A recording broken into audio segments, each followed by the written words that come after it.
やっと手に入りましたよ。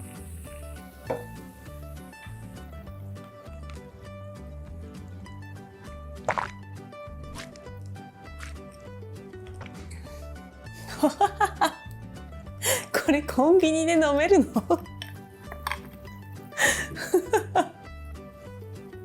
体がいぶされてるような気持ちになってくるけまたさ。でも後味はやっぱりちょっと優しいんですよね。少しさくらんぼみたいなチェリー感のある甘さがちょっとだけ顔出してくれます。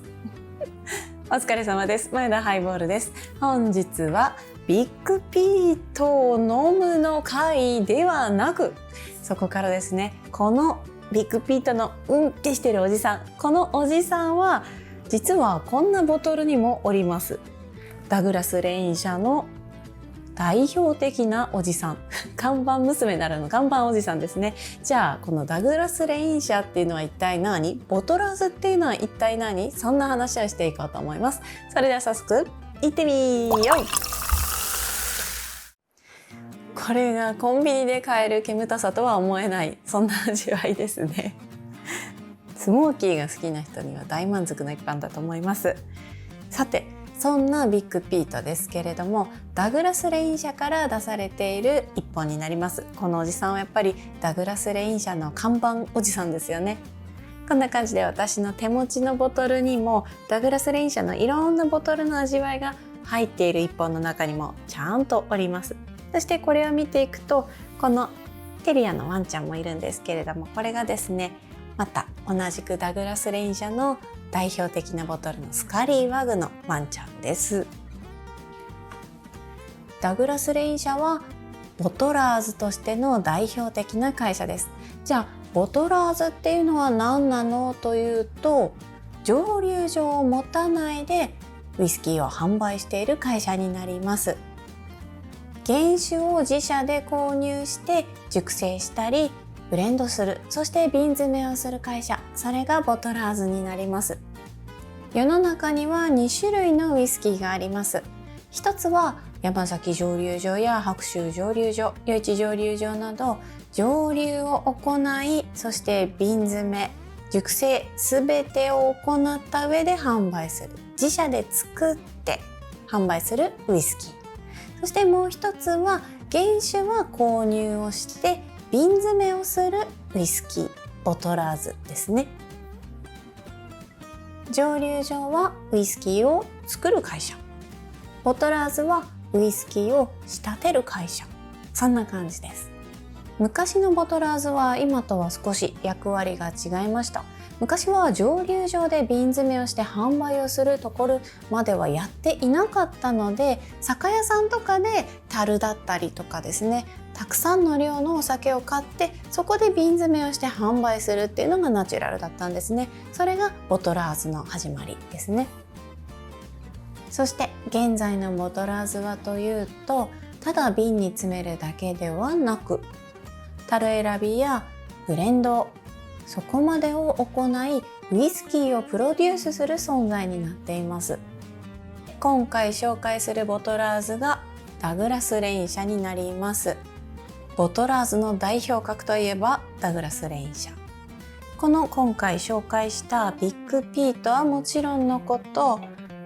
このテリアの可愛いスカリーワグもダグラスレイン社から出ております。創業は1948年、スコットランドの歴史あるボトラーズの会社です。今回卓の上に置いてあるウイスキーの一つとして紹介するのがこちらになります。リマーカブル・リージョナル・モルトのアジアムーンエディション。ダグラスレイン社の代表的な看板おじさん、ちゃんとここに書いてあるのですが、その他にもこの隣にあるスカリーワグのテリアも書いてあります。ダグラスレイン社を代表する6つのウイスキーの味わいがこの1本に込められているというアジア限定のボトルになっております。せっかくなので今回はこれも入れて飲んでいこうと思います。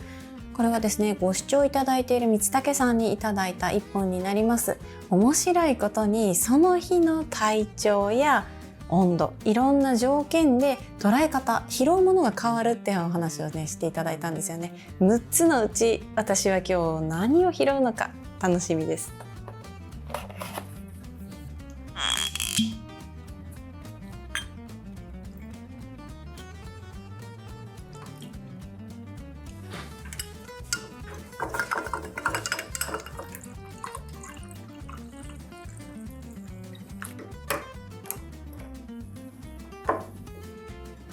ちなみにダグラス・レイン社の代表的な6つのボトルというのは地域ごとのボトルになっています。アイラならビッグピート、そしてスペイサイドならスカリーワグ、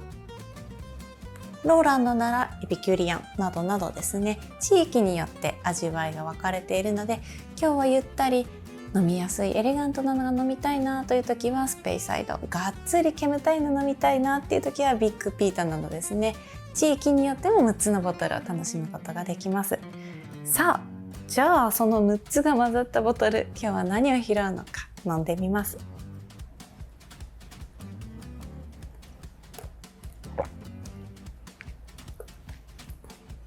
あ、おじさんみっけ今日私は最初はスカリーワグだったりとか飲み良い方ですね、スペイサイドやローランドの方向の味わいが前面に飽きたんですけれども、最後にやっぱおじさんがちょっとひょこっときましたね。鼻から抜ける感じにほのかに煙たさ感じます。面白いお酒。ちなみにボトラーズの話で代表的なのがダグラス・レイン社ですとお伝えしましたが、実はダグラス・レイン社は現在は蒸留所を取得しています。ただこのビッグピートやスカリーワグという代表格のボトルたちはボトラーズ事業で生まれたものになります。今回はローソンで新しく発売されたビッグピートの缶、そしてボトルですね、限定のエディション、この2つの販売をきっかけにボトラーズのお話をしました。いかがだったでしょうか。ウイスキーを飲み始めるとつい蒸留所に目がいってしまいがちですが、ボトラーズというのもまた飲んでみたりとか調べてみると面白く世界が広がるかもしれませんよ。ちなみにこのビッグピートに使われている原酒にはアードベックやカリラ、ボーモアなどアイラのウイスキーといえば名だたるものがぎゅっと詰まっております。そりゃ美味しいわけですよね。そしてスカリーワグにはマッカランが入っていたりしますというわけで今回の動画はここまでになります。ボトラーズの世界見てみたくなりましたか？面白いと思ったらグッドボタン、そしてチャンネル登録まだの方はぜひよろしくお願いします。私もこれからボトラーズもちょこちょこと楽しんでいこうと思っております。それではまた次の動画でお会いしましょう。ありがとうございました。